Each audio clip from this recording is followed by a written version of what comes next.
This episode is about Freud's American nephew, Edward Bernays. Bernays is almost completely unknown today, but his influence on the 20th century was nearly as great as his uncle's.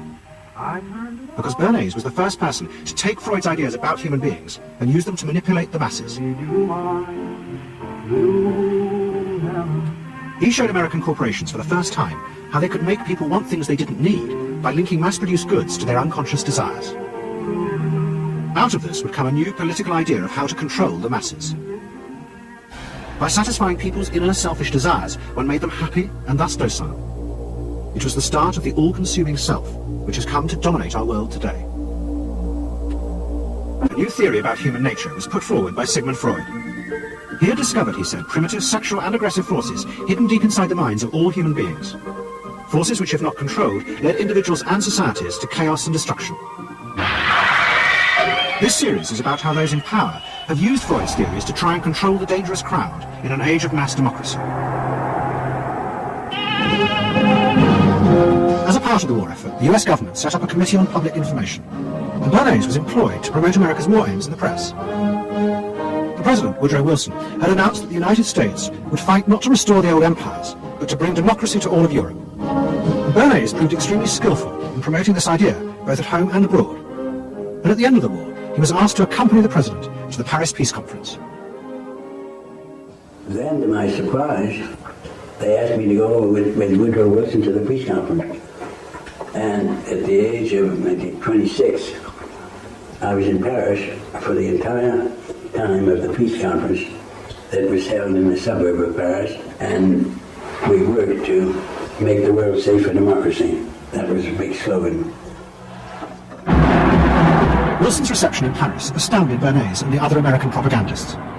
Their propaganda had portrayed Wilson as a liberator of the people, a man who would create a new world in which the individual would be free. They had made him a hero of the masses.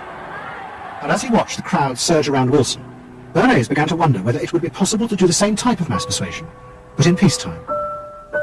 When I came back to the United States, I decided that if you could use propaganda for war, you could certainly use it for peace.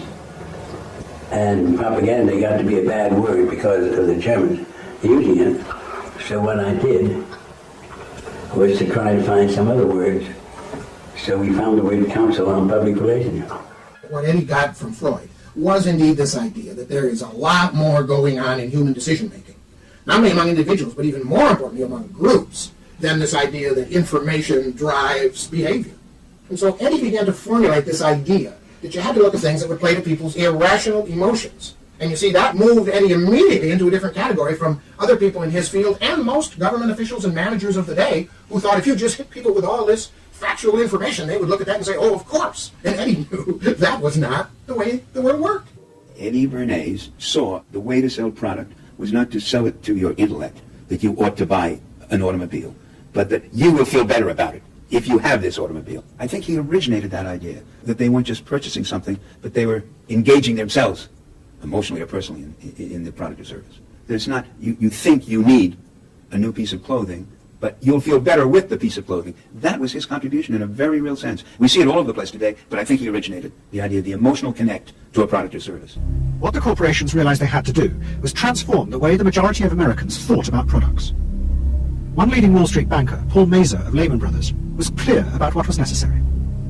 We must shift America, he wrote, from a needs to a desires culture. People must be trained to desire, to want new things, even before the old have been entirely consumed. We must shape a new mentality in America. Man's desires must overshadow his needs. Beginning in the early 20s, the New York banks funded the creation of chains of department stores across America. They were to be the outlets for the mass-produced goods, and Bernays' job was to produce the new type of customer. Bernays began to create many of the techniques of mass consumer persuasion that we now live with. He was employed by William Randolph Hearst to promote his new women's magazines, and Bernays glamorized them by placing articles and advertisements that linked products made by others of his clients to famous film stars like Clara Bow, who was also his client. Bernays also began the practice of product placement in the movies, and he dressed the stars at the film's premieres with clothes and jewellery from other firms he represented. He was, he claimed, the first person to tell car companies they could sell cars as symbols of male sexuality. He employed psychologists to issue reports that said products were good for you, and then pretended they were independent studies. He organised fashion shows in department stores, and paid celebrities to repeat the new and essential message. You bought things not just for need, but to express your inner sense of yourself to others. In 1927, an American journalist wrote, "A change has come over our democracy. It is called consumptionism. The American citizen's first importance to his country is now no longer that of citizen, but that of consumer."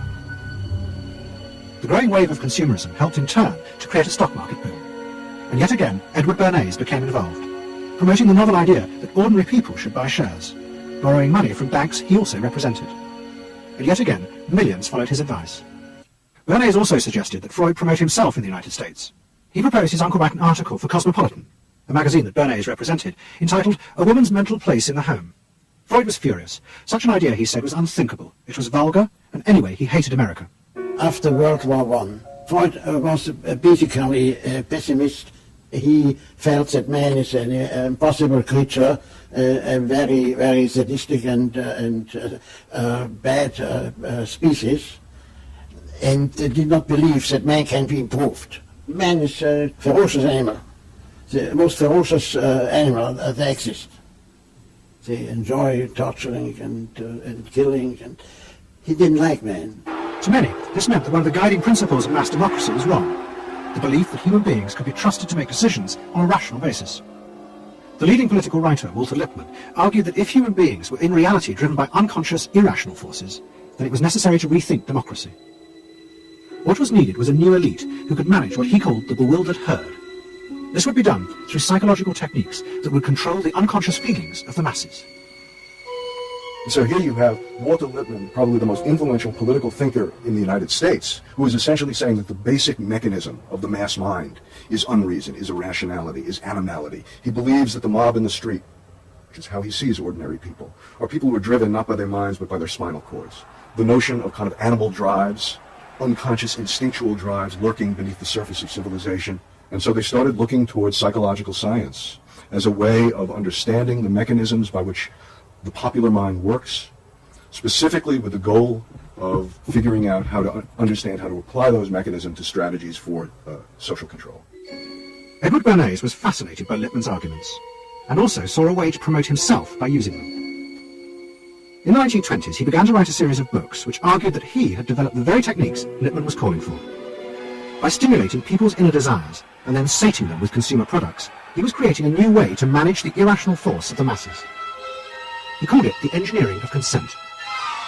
Democracy, to my father, was a wonderful concept, but I don't think he felt that all those publics out there had reliable judgment, and that they very easily might vote for the wrong man or want the wrong thing, so that they had to be guided from above. It's enlightened despotism in a sense.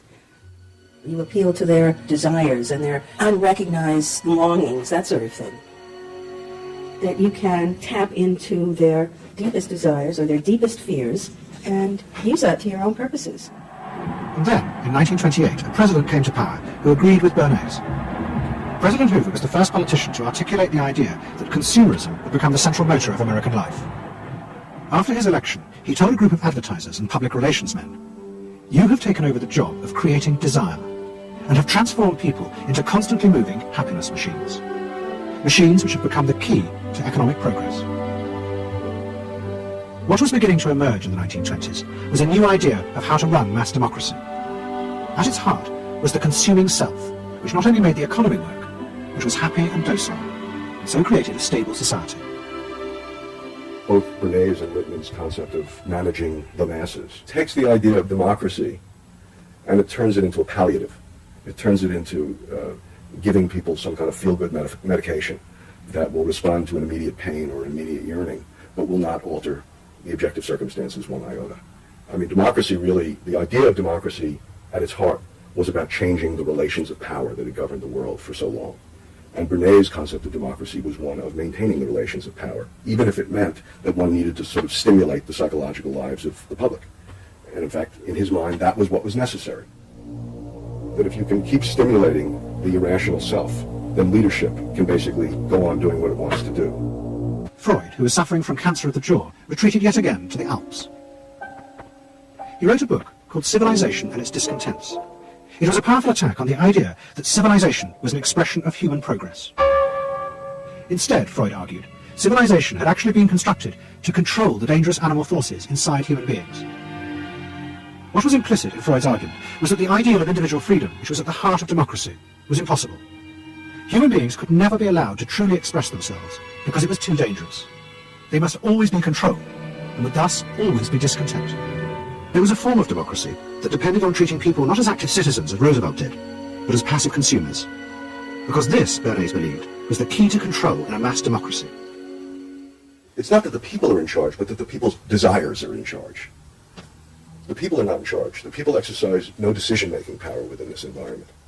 So democracy is reduced from something which assumes an active citizenry to the idea of the public as passive consumers. Driven primarily by instinctual or unconscious desires, and that if you can in fact trigger those needs and desires, you can get what you want from them. Ever adaptable, Edward Bernays would work not just for the American government, but the CIA.